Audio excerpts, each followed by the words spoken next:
All right, welcome to Message Board. We have a nice little demo with a small crowd, so there's going to be a lot of audience participation. This is a Mongoose message one, right? Mongoose Message Board. Yeah, that's correct. So I've opened up a folder here where we're going to do this project. It's totally from scratch, so we're going to do every little step. You guys can see all that.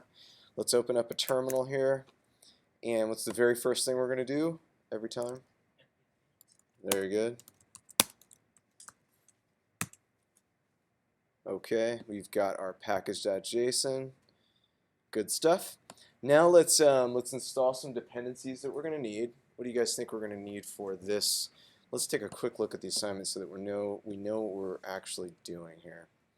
So we'll create a simple single-page message board that allows users to create messages and comment on existing messages. Remember to put some time into planning the database to play to Mongo's strengths. Include validations. All right, we might just do front-end validations today, so I hope that's not too big of an issue. But you guys will get into like some more back-end validations in the platform too. So basically all we need to do here is we've got two things. We've got messages, and then we have comments that go with those messages. So pretty straightforward. And I think probably how we're going to do it is we're going to nest those comments inside of our messages. All right. What dependencies do you think we might need for this? That's good. We need that. So let's start getting this going. We want Express. What else do we want? No, not at all. EJS, good. Yeah, we're gonna need to render some dynamic HTML, so that's what EJS is for. What else? Body parser. Why do we need that? Form. We want to be able to take in the form data, yeah, and do something with it. So that's good. Is it just wrong to say you do body parser when post is involved? That's all it is. Can you ask that in maybe a slightly different way? Say it one more time. For me, whenever I put in body parser, it's because I knew sooner or later I'm going to have to do method.post. I'm going to do some redirecting. Are we going to use body parser purpose for anything else apart from majorly post? Yeah, we're going to use body parser. I was telling Margot earlier, we're going to end up using it for JSON stuff as well later on. Now, right now, all we're doing is we're just taking in some HTML form data. Later on, we'll use a different method that body parser has on it. Okay. So yeah, it'll be around for basically the rest of the stack. So definitely get used to it. But don't just assume you're going to be using it only for post. I'm assuming. No, when we're dealing with JSON data, we'll be able to handle other kinds of requests. So not just post and get. We'll also be able to handle put requests. So if we're going to update something, we'll also be able to handle delete requests as well. So yeah, a little more going on there. We've got our dependencies here. We've got our body parser, our EJS, and our Express. Now, if I wanted to do back-end validations on this, right now, what would we add for that? You guys know? Express Flash, Express Flash, and then what's the other thing we need too? Session, correct. Yeah, exactly. So those are the additional things that we would add if we were going to do back-end validations. We won't do it today, but obviously it's a good idea to have back-end validations because that's sort of your last line of defense. If someone slides something through your front end that you didn't catch, well, you know, if you don't have back-end validation, that could easily make it into your database. All right, so let's close this out, and then let's create just our basic server file. This is where we're going to do all of our regular stuff. So we're going to require Express. Okay. And then usually what we're going to do is just create an app off of that. So we're going to invoke Express. And then down here, we're just going to listen on some port. I'll just choose 3500. And then to make sure that this is working, we'll just set a really quick route in here. We're not going to keep it in here, but we'll just say app.get here, and then a function takes in a request and response, and we'll just send hi. All right. Now, to get this thing going, what are we going to run usually so that we have constant hot reloading? Node mon. Going to add some arguments here because I want to listen for changes to EJS files. And then, of course, JS files. So we're going to run this against our server.js. Okay, and I didn't have any kind of a callback function inside the listen, so we don't see anything here. So let's just open it up. 3500. All right. So we're in the money. So we got our index page rendering. I'll yank this out. Well, actually, we'll leave it here for now, but we're gonna take it out, obviously, because we want to get back into. Earlier today, we were discussing modularization, and as we build this out, we're going to do it in a modular fashion. Okay, so what we discussed is that we were going to have these two folders. We'll have the server folder, which is going to be for all of our back-end code, and then we'll have a client folder for our front-end code. So even though we're not really going to do any CSS stuff today, maybe inside of our client folder, whoops, we might have a static folder. Okay, if we wanted to bring in some CSS or some images or some, just some static files. The other thing, what's the other thing that we want to have inside of our client folder? I didn't catch that louder. No, those would be in our static folder that was inside the client. But what other folder might we have in our client folder? Say it again? No? Views. Yeah, I heard views over here. That's what we want, right? So before we can actually do anything with our views, we have to set EJS as our view engine. So over here, we'll go app.set. We'll say the view engine is going to be EJS. And then we also have to tell it where are we looking for our views files. So let's do the same thing. We'll say app.set views. And then we're going to pass in the current directory that we're in. So since this server file is in the outermost directory, that's where we are. And then we want to append to that the client folder and then go into the views folder. So that's where we're going to look for our views. Okay. And then inside of our views, let's just create, basically there's only going to be one page with this application, so it's nice and simple. We'll just create an index. Yeah, it's going to be EJS, but I want to do it as HTML for now, just so we can get some auto-completion happening. Say it again. Yeah, some people do though. I haven't really investigated why that is. My VS Code? Oh yeah, totally. It's not that. I don't know. Yeah, it's some kind of issue with that. So anyway, I'm just going to keep it as an HTML file for now. We'll just put some stuff in there. I'll change it back once we get some actual content. So if we're looking at this wireframe here, we've got just really something at the top, the Dojo message board. We'll just put that in there. The Dojo message board. Okay. And then underneath that, we've got a number of different, essentially what we're doing here is we've got a form that will allow us to create new messages. That's at the very top. And then from that point forward, we have all these individual message objects that have already been created. So we're just iterating through the existing messages and allowing people to post comments on those.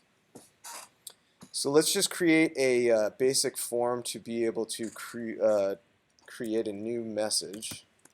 So we'll go form. My action is going to, let's do a post to messages.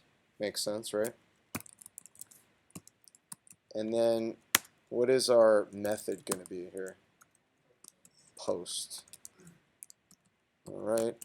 And then inside this form, we want to have a couple things. So I'm going to test some auto completion here. So if I go label plus input, actually wait, hang on one second. Let's do this. Let's do a div, and then inside that we'll have a label plus an input, and then we'll go up one level and do another div. Yeah, let's see if this works. It may just like, I may fall on my face here. All right. It didn't fail. Yeah, kind of nice. It didn't really give me like the quite the auto formatting that I was hoping for, because you could see they're all like laid out on the same line. But we still got the content, which is good. So here, I'm just going to say this is our name field, and then here our input is going to be, we're going to set the name to be the same. Name is name. Cool. Close that out, and then down here we're going to have the actual message. Do the same thing here. So the name is going to be message. All right. And now, since we really don't have any messages in our message board yet, it's probably better that we just turn it into an EJS file, and then that way we can at least get this thing on screen and make sure that everything's working okay. So let me just rename this.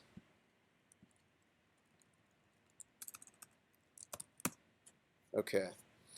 And back in the server, what we did was we set the view engine and we told it where to look for the views. But now we don't want to keep going inside the server file, because remember we talked about modularization earlier today, right? So let's create inside here our server folder. We'll create a controllers folder. And how many controllers do you think we'll have here? Multiple, or? Just one? Probably just one would be enough. Yeah, I mean, we could theoretically create another one if we want to have sort of one for, one for messages and one for comments. I'm going to stick with one. Hopefully you guys are cool with that. I mean, isn't it better To separate them out? All right, fine. I'm just asking. You win. No, that's okay. It's not really a problem. In our case, we're going to have so few things going on that it's, the benefits that brings won't be huge. But obviously on a bigger project, yeah, you pretty much want to have it separated out. Yeah, exactly. So our messages controller is going to be the thing. We're going to use that to display our home page, or the main page that we have. And do you guys remember how we exported this the last time when we were working on modularization? How did we export our controller?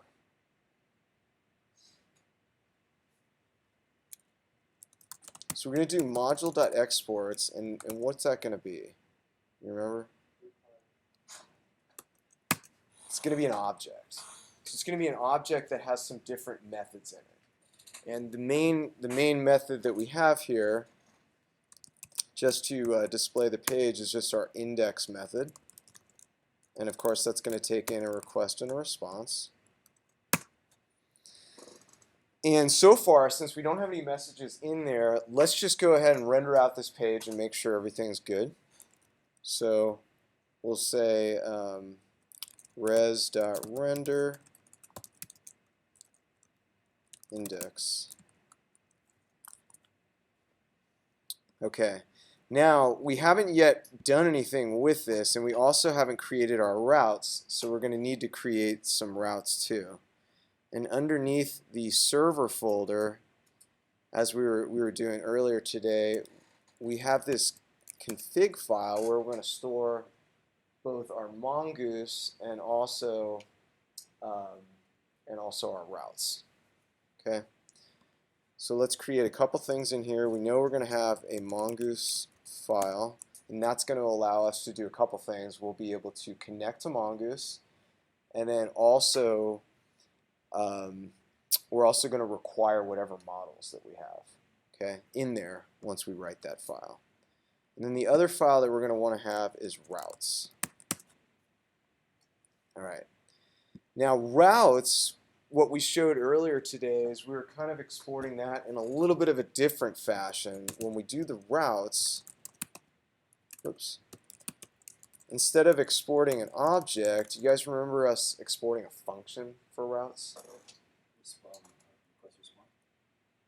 Yeah, I don't think you were there for this, the modularization, but earlier today we were actually exporting a function from our routes file. Remember that? So, and what this function is going to do is it's going to take in our application, and then it's going to allow us to apply new routes to that application.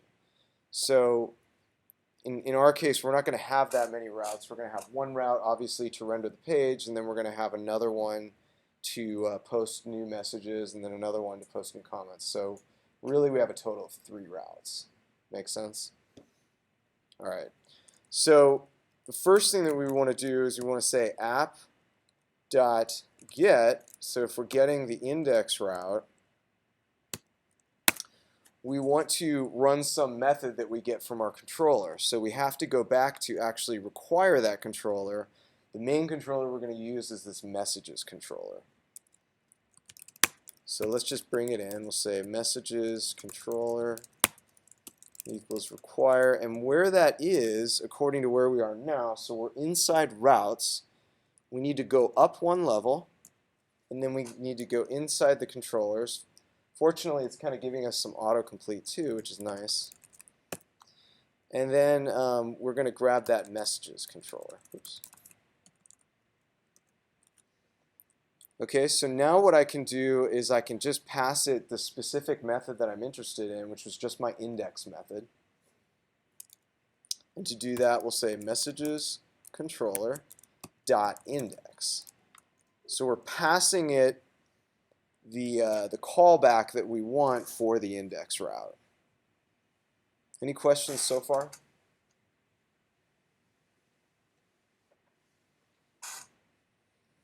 All right. If everything's good so far, what I'm going to do is I'm going to go back into our server file, and we'll get rid of this part here.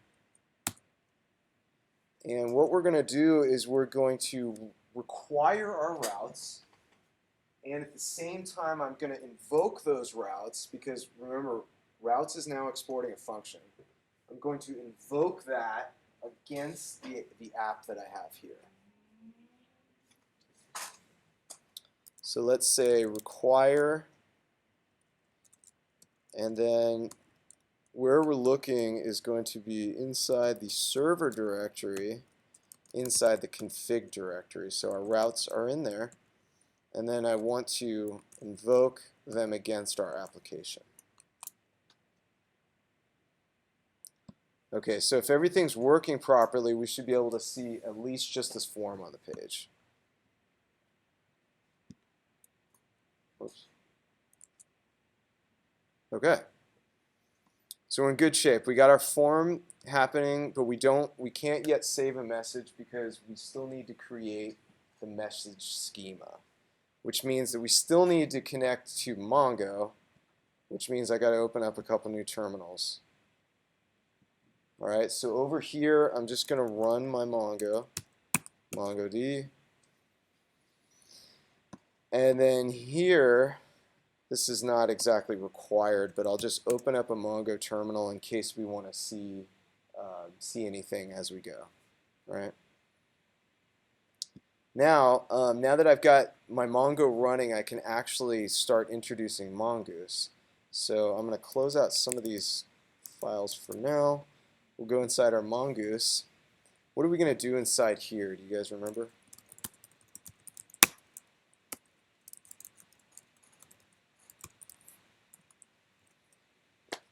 First off, we got to require Mongoose. This is the actual Mongoose from our node modules folder. Okay. The other thing that we're going to want to do is actually connect to our Mongoose so that we can insert things into our database and so forth. So to do that, we're going to say mongoose.connect, and then we have to pass this connection string in there. So MongoDB, I'm going to say localhost, and then this is going to be the name of the database, so we'll just call it message board. And then after we do this, hang on one second here. I'm going to require this file so that we can actually get, there's going to be a little deprecation warning in here. But let's require our Mongoose file. So that's inside server as well. And then it's going to be inside config Mongoose. And if we go back to our terminal, can't find Mongoose. Whoops. Oh. Did we not? Where is that happening? I didn't install Mongoose? Oh, you're absolutely right. Wow. Forgot about that one. Alright, so let's get it in there. Install Mongoose. So there we go. Now we've got it in our packages here. Let me close this out. See if that made that go away.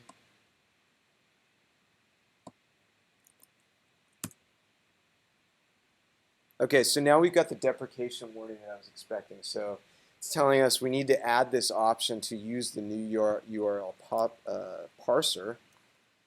And I could do that in a couple ways. I'm just going to go mongoose.set, and then we'll say use new URL parser. Set that to true. It's kind of annoying that we have to do this every time, but so is life, I suppose, right? And then, so we're pretty good. We should be able to connect to Mongoose for now, but we haven't yet created any models. So let's get that started.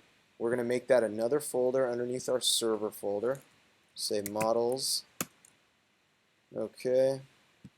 And we definitely want to have a message model. And I think what I'm going to do for the sake of this, because again this is kind of small, is we're going to kind of lump a couple things into our message model, which for the larger stuff may not make as much sense, but for here I think we're probably okay to do it. So we always want to bring in Mongoose when we're dealing with our models.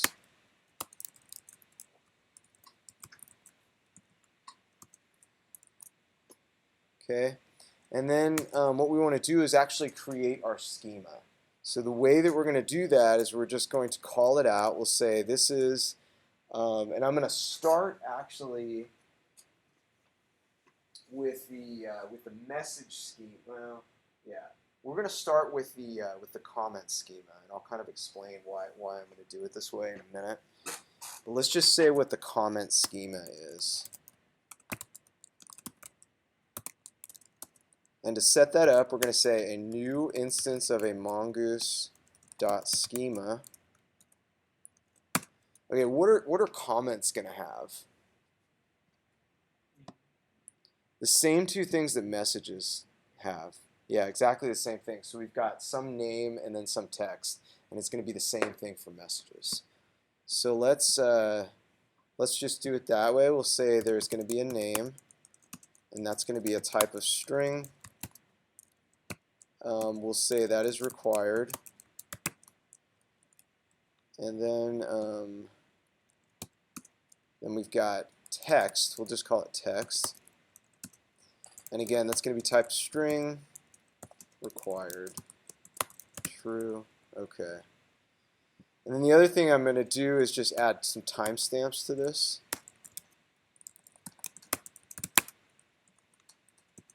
Okay, so there's that. And then if I want to register that in my models, I would say mongoose.model, and then we'll say a comment is going to take in a comment schema. All right, now the other one, the message schema, is going to pretty much look identical, so I may just grab that and paste it in so that we don't waste time typing it out. So we'll say message schema is again new. In fact, hang on one second. Let's make it easy on ourselves. All right, so I'm just going to change the name of this right here, change it down there, message schema. And there's going to be one, I need to change this too. One small difference here is that messages, or each message is going to have some array of comments. So that's the only, really the only difference between these two schemas. So the way to indicate that we're going to have an array of messages is we're just going to say, or comments, is we're going to say comments is an array, and then we're going to pass it in the comment schema.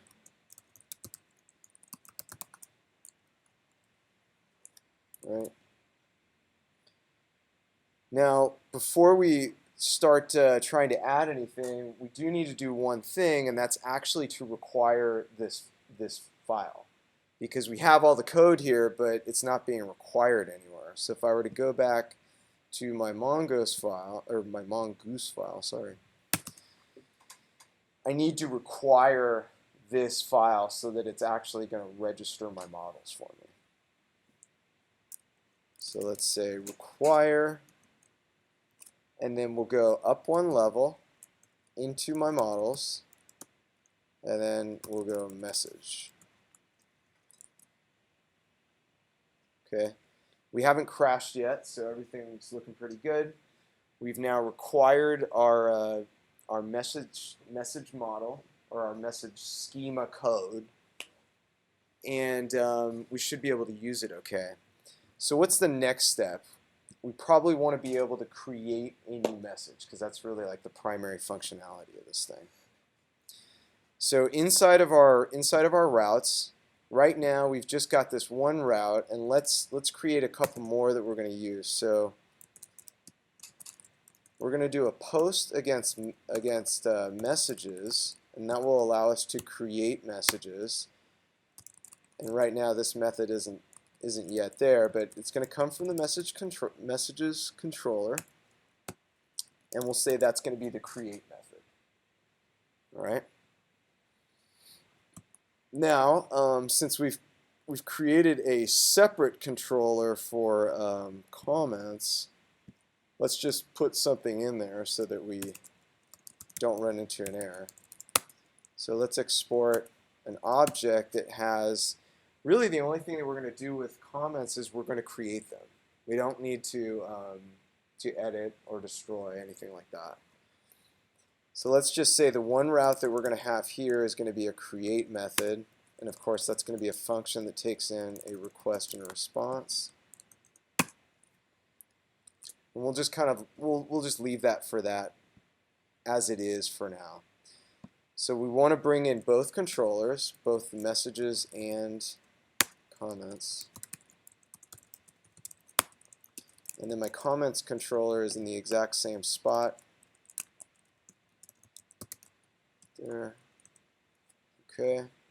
And these are, again, these are just placeholders right now. So we don't yet have a method to create messages, and we also don't have a method to create comments, but let's just figure out where we want to do it. So to create a new comment, I'm going to use this route. So we'll say it's going to be messages / the ID of the message that we're talking about. So I'll call that out just using colon like that. And then we're going to post against comments. So this would be our comments controller, and of course it's got this create method there.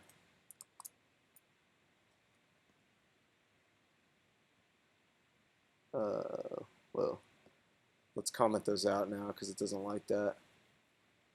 So notice how these routes are actually requiring callback functions, but since these things are undefined, Express doesn't particularly like that. So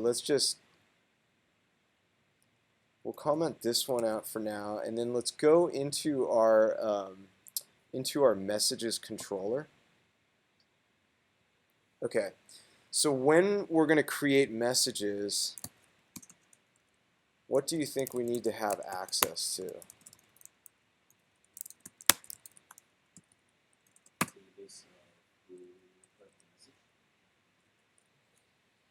Well, no, I'm talking about when we're first creating a message.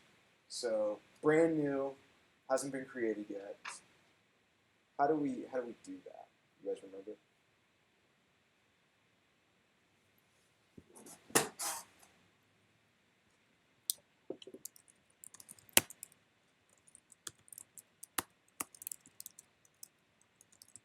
No one? We need to have access to our model. Makes sense? Because we have to have the model to be able to insert a new document of that model. Okay, so the way that we get that is that we grab Mongoose first, and then we could say const message is a mongoose.model of message. So if we don't pass something as the second argument of the model method, what that's doing is it's just giving us back a reference to that model. We're not setting it here. Okay? So if we want to create a new message, what we're going to do is we're going to come in here and we're going to say message.create. And then we need to pass in the data that we're using to create the new message. And where's that going to come from? The form. Okay, so how do we reference that here inside of our callback? Rec.body, right? Okay. And then we're going to have a callback function which takes in some kind of an error, and we'll just say it takes in a message because if we successfully created a message, we should get it back. And now, what do we want to do in here? So let's just say if there's an error, let's console.log the error. And then no matter what, we're probably just going to redirect back to the home page, right? So res.redirect here. Okay. So then let's go back to our routes because I left that not commented out. Let's see if now we're actually okay because that method does in fact exist. So you'll see it recovered our server that had crashed. All right.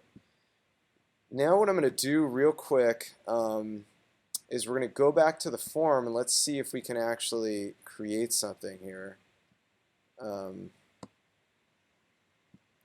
Is there anything else we needed to do? You know, I was going to add some small little validation to the front end just so that we can't, well, in theory. So I could add required in here if I wanted to. Now just keep in mind that a user can come in and strip those tags off. So it's not really protecting someone from entering into your database if you don't have backend validations. But just for our purposes, so if I drop that in there and I try to, oh, I don't even have a submit button here. That was kind of a bad oversight. Submit. So let's do this. So it's giving us like a little bit of validation here. Please fill this out. So if I put in my name and I try to submit it again, please fill out this field. So nothing like earth-shattering, but should kind of keep us on track a little bit. No, it doesn't have to be. It can be. Yeah, and that's something I think we covered a day or two ago. If you don't want this thing to act like a submit button, I can say type equals button. And that would prevent it from doing a default submission. Yeah. Okay. So I think the other thing that we want to do too, since that doesn't look so great, is to turn this into a text area.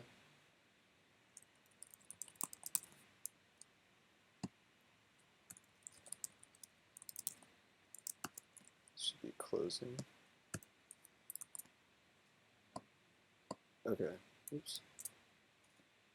Still doesn't look great, but it gives us a little more room to type.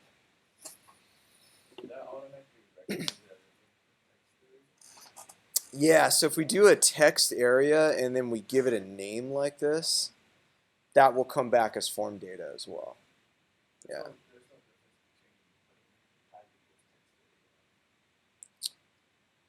I haven't even done it that way. Can you do it that way? Really?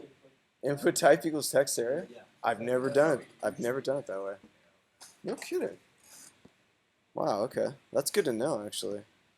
All right, so let's actually put something in here. And then before I do that, let's get to my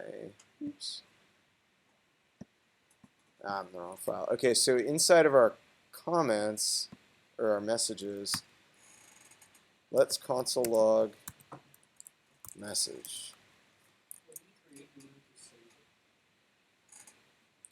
No, but if you do, there's another way to do it. So if we say new message, and then we pass in the rec.body, then you would have to do the .save. Okay? So I just added this logic in here so that at least once we submit something, if it successfully saves, we want to see that.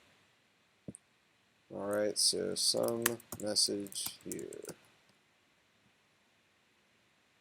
Let's see what happened here. Name is required. Okay. Did we not get name in from the form?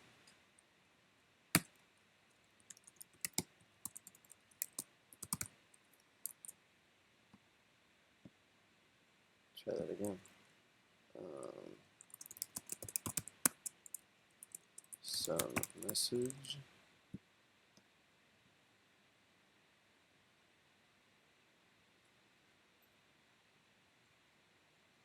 Ah, you guys know why we're all struggling here? Why don't we have a rect up body? Anyone? Bueller? What? Boom. We didn't even bring that in, right? Common oversight. So let's come up here. Bring it in. Parser. Okay. All right. Now we need to use it. So we'll say app.use, and then we're going to invoke the URL encoded method, and then just pass it this old extended true. Let's try that again. Oops. Some message. Okay. How'd we do there? Text is required, but we didn't get it? Really? Oh yeah, I called it the wrong thing. So our validations will kind of protect us against ourselves sometimes. All right. Let's try it again. Some message. Okay, and this time we were actually successful. So we got back our message object, so we're good to go. So now, since we at least have one thing in, and notice how there's an empty array of comments, we can start our logic that's going to iterate through the messages on the page. So let's go back to we're here on our page, and underneath the form, we're going to loop through all the messages that we get. But before we can do that, what do we need to do? We need to actually get them. Yeah, exactly. So in our index route right now, we're just rendering something, but we don't have any data to go with that.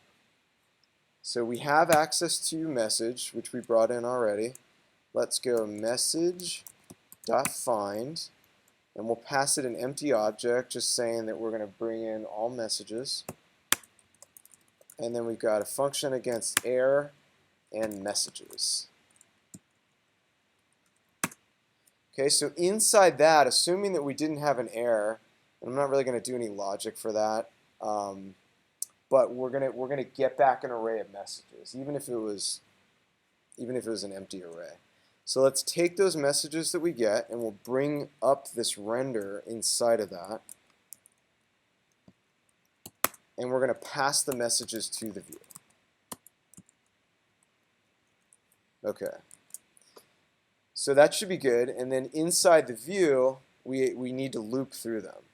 So let's just do some kind of looping logic here. We'll go like this, and we'll say messages.forEach, and then we'll have a function that takes in a message. And then down here, we'll close that out. There. Okay, so for each message, I'm just going to display the name in the message, and then later on we'll add the form here shortly. So let's just say inside each one of those, we're going to have a div, and then we'll do a p tag in here. So we'll do name, and then we're going to output message.name, and then close my p tag. I'll just we'll copy that, and then we'll change this to message.text. Message. All right, let's refresh this because we have, and I think I saved this too. In the messages, we saved that, so we should have access to all of our messages when we load the page now. There they are. All right. So we're actually, even though there's only one on the page right now, we still have this loop logic going. So as we add more, it's automatically gonna flesh out our page a little bit. So the next thing that we need to do is we need to be able to handle these comment inserts. So let's create another form on the page, and I want to close some of this stuff out so it doesn't get in our way. We'll come back to the comments. So here, inside each one of these guys, let's create a new form where we can take in a new comment for that form. So we'll say form, and then again, we want our action to be, as we wrote it in the routes, it's going to look something like this. So it's going to be messages, and then I'm going to post to that individual message. So to output that, I'm just going to go like this, message, and then ._ID. It's very easy to forget that underscore, so look out for that. And then we're going to go like that, and then we want to post to comments. Oops. So that's our action, and then we want our method to be what? Post. All right, cool. Close out the form. And since this is quite similar, I'm going to grab some of this stuff in here so I don't have to type it up again. Let's just take that. Okay, grab that. Okay, and then the change that I want to make here is I want to change this to just comment. And then text is going to be the same. Is there anything else I needed to change here? No, right? So we still have the exact same two properties we're looking for, which is just name and text. That's it. So let's check this out. We've got our form here, and that should be able to handle our comment submissions once we write the logic to do that. All right, so we got our form. Let's go back to our comments controller. We haven't really used this yet. we want to grab a reference to our comments model, right? So let's bring in Mongoose. And then we want to say comment equals mongoose dot model comments. Notice there's an even shorter way that I can do this. I'll just show you guys real quick, and I'm not going to use it, but if I really wanted to be super terse, I could say something like const comment equals require mongoose dot model comment dot. Does that make sense to you guys why that would work? Yeah, because basically when we require Mongoose, we're getting back the whole Mongoose object, and then I'm just calling the model method on that. Okay, so that would work, but we'll not use it that way for now. Just for readability, sometimes it's better to see it one by one rather than all sandwiched in one line like that. Okay, so when we hit the create method, what we're going to want to do is actually we need to get the messages, or the message model too. Do you guys know why we want to do that?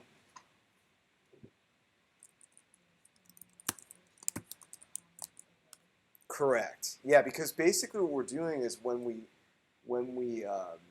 create a new comment, what we're doing is we're updating that message.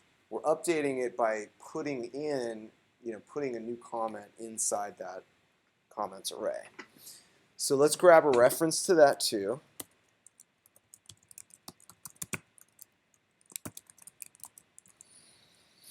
And then when we create this, let's do message dot, we'll do find by ID and update. And the first parameter that that's going to take is going to be the ID of the document that we're updating. So if you guys recall what our route was, we're just calling that ID. we're just calling it the same thing. So if I were to pass in my rec.params.id, that should give me the document ID of the message that we're trying to modify here. Okay. The update is where things get a little bit tricky, and I'm going to just do new lines for these guys. Okay, so in the update part, what I need to do is I'm using this method called push, which means that I'm going to push something into my comments array. And the item that I'm pushing is going to be a new comment. All right. So let's say new comment. And then where am I getting the data for my new comment? Rec.body. Okay. Body there. And then something else that we kind of came across was we want to run validations on an edit for the document. So I'm going to add in this third argument here where I'm going to say run validators. And what that's telling Mongoose is that I want to run validation when I'm editing documents. For some reason, they didn't write it that way so that it does it by default. So if you didn't add this option in, you might run into situations where, hey, I can insert an empty comment for some reason, even though you have that in your schema that those fields are required. All right. So the last thing that we need is we just need a callback function, and again, that's going to take an error, and it will take also the document, so like the updated document.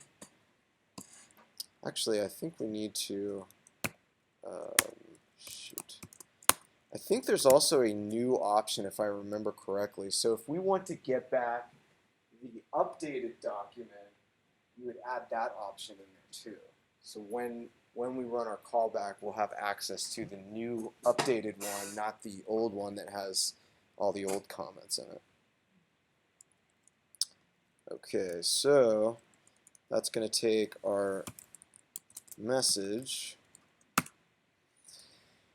And then assuming this worked, so let's say if error, we'll just log that for future reference. And then we want to res.redirect again back to the main page. And then I'll also, I'm not even going to do this logic. I'm just going to say console.log error message. Okay, so if we didn't have any errors, we should get a null in the for the error part. All right, should be pretty good there. We've got find by ID and update, and we've got a callback for that. So let's give this thing a try. In our routes, we had commented this out before. Let's go in here. And then inside here, I want to do one other thing. I just want to make sure that we're getting everything we want. So we'll say this is the rec.body, rec.body. All right. Let's try to post a comment for this message. Some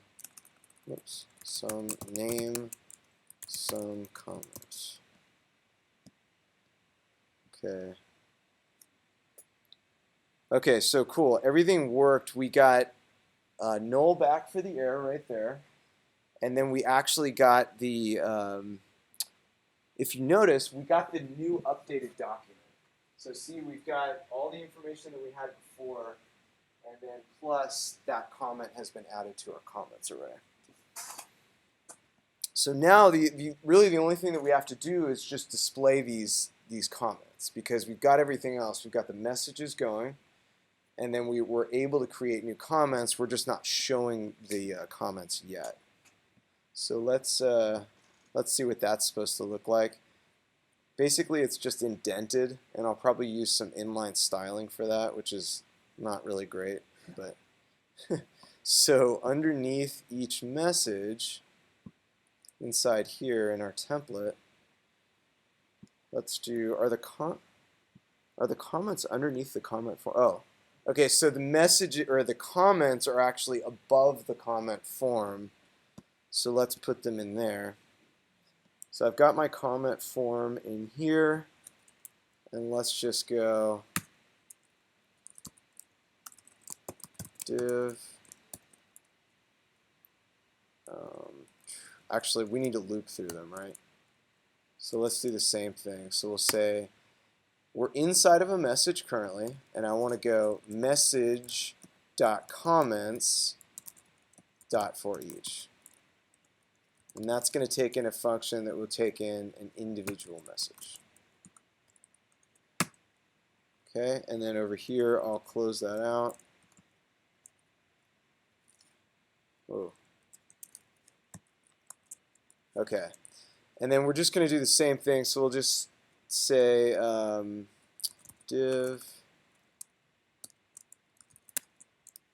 and then I'll do some inline styling. So style, we'll say margin left is 75 pixels.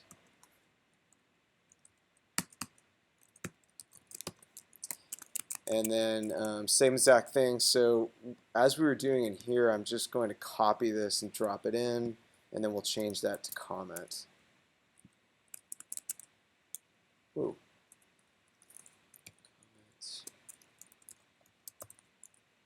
And then these two guys, boom. Okay. So if we refresh this, we should be getting, oh, a broken page. That's what I was expecting. Okay, so we need to close out that function. Oh, yeah. Say that one more time. Oh, yeah, of course. Oops.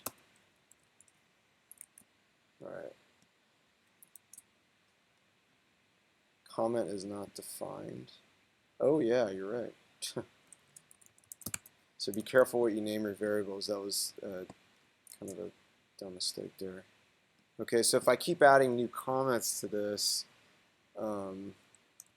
Bart Simpson. Hello world. All right. Any questions? I think we're done. That's message board. I know it seemed like a lot of work just to do that, right? Yeah, I know the feeling.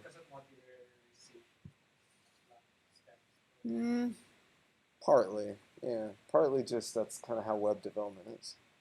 It's often a lot of work just to do very small things. Yep. Any questions?